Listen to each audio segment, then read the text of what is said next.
Welcome, this is Real Estate Motivated. My name is Reggie, and today I'm going to be sharing tips about things you should know before you start your first rehab project. So, first we'll be discussing security. How are you going to secure your property? This is your first rental property, your first investment. How are you going to protect it? So, one of the main things you need to protect it, security cameras. So, you can use hunting cameras with 4G LTE already built in, or you can rent security posts, something like the ones that are outside Lowe's, from companies like Sunbelt. I believe those are sometimes like $1,000 a month, but those are more on the expensive side. Now, if you do have Wi-Fi capability close by, you can always do Ring cameras. Those are always good, but really just doing your research and due diligence to really find security cameras that can really be accessible and affordable for your project. So always keep that in your mind. Now, also what you want to keep in mind is containers. Containers. You should have them because let's say you have fixtures. Let's say your plumber is coming on Wednesday, but you already are ahead of the game and you already have your tub, your toilet. You already have these things, but you don't want to leave them in the house because literally no one's going to be there. So just break in, take it, lost cause. Now you will probably, let's say you do have builder's insurance and things like that, but you still want to just protect yourself and put yourself in the best position to win. So you have a container, you lock it up. You can say you're the only person with the code. I like to be the only person with the code because it minimizes the risk. Because you can give it to the plumber, but you don't know who the plumber's gonna give the lockbox code to. You know what I mean? So yeah, definitely.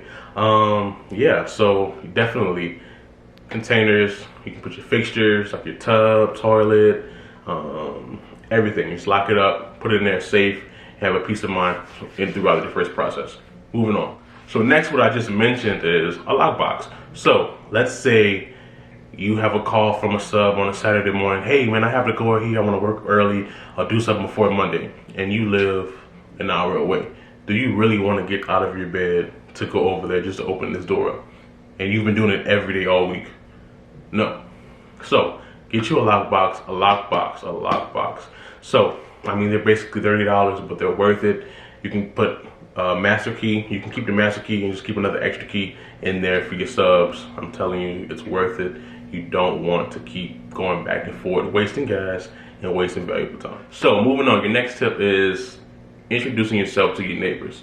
You know, I am based in Louisiana, and just, I guess a little bit of that southern charm, but just being able to, speak and try to build relationships with pretty much everyone. So really, I mean, if you have a project, I would introduce myself to, I'm telling you, literally right side, left side, even in the rear view, really just introducing yourself and making yourself seem familiar, because if something happens to your property overnight, you're not there, but they are. And if you already built a relationship with them, I'm telling you, they're gonna look out for you. They'll tell you, hey, I saw somebody walking over there or doing something. They're gonna keep you in the know. And it's really just building a relationship, because I've seen investors introduce themselves to neighbors and build a relationship, and by the end of the project, they're telling them, hey man, I don't want my house, or this is an investment property, or are you interested in buying it? It just goes, and you're building a relationship and you never know what happens. And plus, it's just, it's the right thing to do.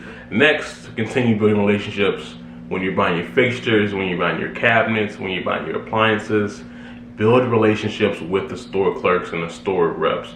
I'm telling you, as a former retail associate, it just goes so far. If I have a relationship with you, I am gonna call you and say, hey man, these cabinets are going on sale next week, or these cabinets are on sale right now. Do you want me to hold them for you? Just being able to build a relationship in someone, just having a direct contact and a direct line versus just going to a store, buying, and nothing's happened. It's really all about, listen, you'll learn and see that all this is a relationship-based business. So with that being said, build relationships. Talk to your neighbors, talk to your store reps. Hey man, how you doing today? Did you eat lunch? Buy them lunch. You know what I mean? Buy them lunch. And this goes for really anywhere. If you have a direct contact with your financing at the bank, hey John, how you doing?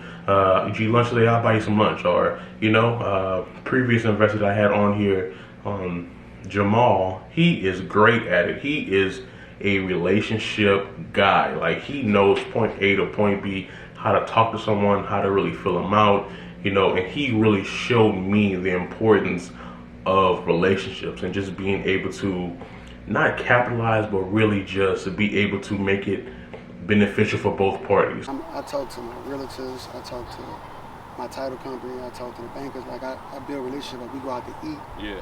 Like people don't understand. Like it's not just business. You got to create that relationship. Yeah. Building it, investing in it. Yeah. And it got to be genuine. Like So ask them how they doing things like that, because they gonna make things lighter on you. You know what I mean? So definitely shout out to him and check out his interview. So yeah, relationships. I'm telling you, when you're going into Home Depot or Lowe's and you're purchasing things and getting it, talk to them. Take your time. Ask them how you doing. What's going on today? Did you eat lunch? Let me grab you some lunch. Yeah, I'm telling you, it'll be worth it. So next on the list. This is your first time working with your general contractor, or maybe it's not. Maybe you got screwed over the first time, or you're back to the basics. It's okay, it happens. So today we're gonna be talking, right now we're gonna be talking about paying them and their percentages. So if you're paying someone for labor and material, you don't wanna pay them more than 20 to 25% for an initial payment to start. Now, I mean, I'm not really a fan of paying or hiring someone for labor and materials because there's always a markup. But if that's what you have to do, like if you're out of state investor and you have to do that in that position, do it. But never 50%, never 30%, never 40. 20 to 25 is reasonable. Definitely, yeah, man. I just couldn't do it. Now, if you are paying someone for material only, there should be nothing you need to pay at all for them to start, because they're literally starting labor. I'll tell you about me, my last experience. I met a guy at a convention, and really I got him to tell me about his experience, show me pictures, brought him to a job site, and it was our first time working together. He wanted 60% down, and I had to pull him to the side and say, I may look young, or you may be judging me, saying I'm inexperienced, but I'm gonna let you know I'm not. So what I'm not about to do is pay 60%. I'm not paying anything to start, and what you're gonna do is build this relationship with me. I have these projects in the pipeline and what we can work on, but initially, why would I ever pay you 60%, let alone anything, for labor only? And I mean, you really have to be stern, assertive, and respectful in those situations, because let me tell you, they will try you. Like, they will try you, and you can't really be green per se and just want to go for it because you're eager to get this project done. Don't do it. You know what I mean? Just stay focused, and remember, you're in control. You're the personal guarantee with the bank. You are in control at all times. So, moving on.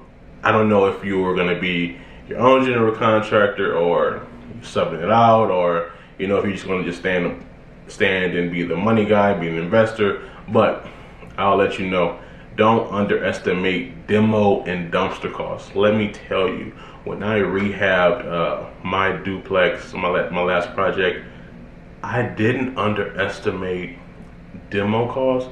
I underestimated dumpster costs, because basically how it was charged was, it was a flat fee for 15 days, and then after the 15 days it was a daily fee, and that's what a lot of them will do. So you just want to make sure what your cost is and how many dumpsters you're gonna actually need and what size that you will need. Because I mean, really, man, I believe mine was, what was mine? Mine was, I believe it was, let's say $350 for 15 days, and then after that it was $30 per day.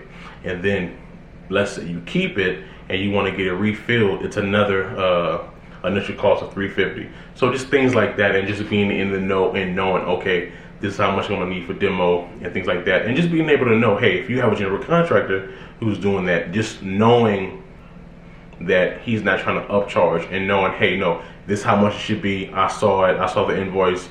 Yeah, just being ahead of it, and being, not being screwed, and you're not putting yourself in a position to be screwed.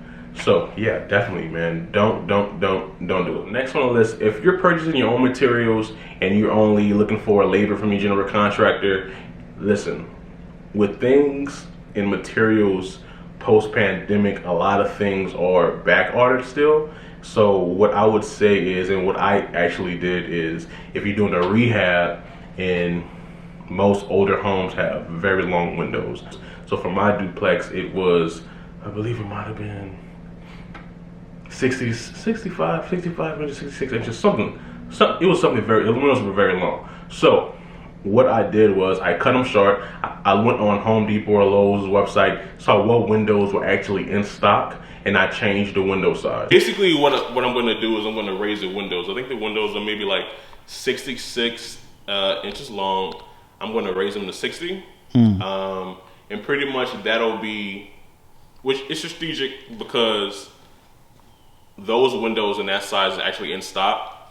The ones that are 66 are kind of like a specialty, so it'll take 2 to 3 months to even come in. Now you would have to do this before you put up drywall and things like that, but I'm telling you, if you order windows and those specialty sizes that aren't in stock, you're looking at 2 to 3 months, 2 to 3 months, 2 to 3 months, and that's gonna hold up the whole process because you don't want to put or get rough electrical or rough plumbing and not have windows.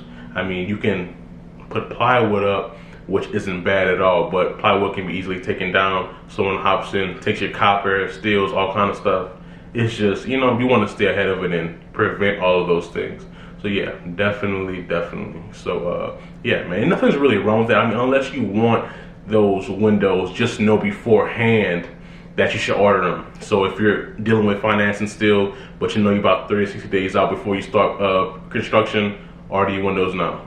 You know, just reimburse yourself once you get your first draw, things like that. Just stay ahead of it. So yeah. Last one, if you are in the position where you can, you know, work a full-time job, or maybe you are taking off to really focus and manage this project, I tell you to buy your own materials. You're saving yourself anywhere from a 10 to 20% markup. Buy your own materials. And plus, it's really beneficial for you to learn. You know, you're learning all of these steps and what goes with what. Okay, you know you about to get a rough in plumbing, you know you're gonna need your drains and your tub, you know, just things like that for each step of the way. And when you learn and you keep growing, you can get it ahead of time. You know, you just stay ahead of the process and you put yourself in position to win. And that's all this is about. So that's all I have right now. Let me know what you think in the comments.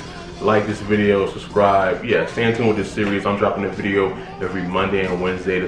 Monday, Wednesday, and Friday of this month. Yeah, so yeah, let me know what you think. And also, if you're looking for me to, you know, make a video on something that you're interested in, let me know, and also send me an email. I do have consultations available. So yes, thank you for watching. Thank you for your time. This is Real Estate Motivated. I'm Reggie. Peace.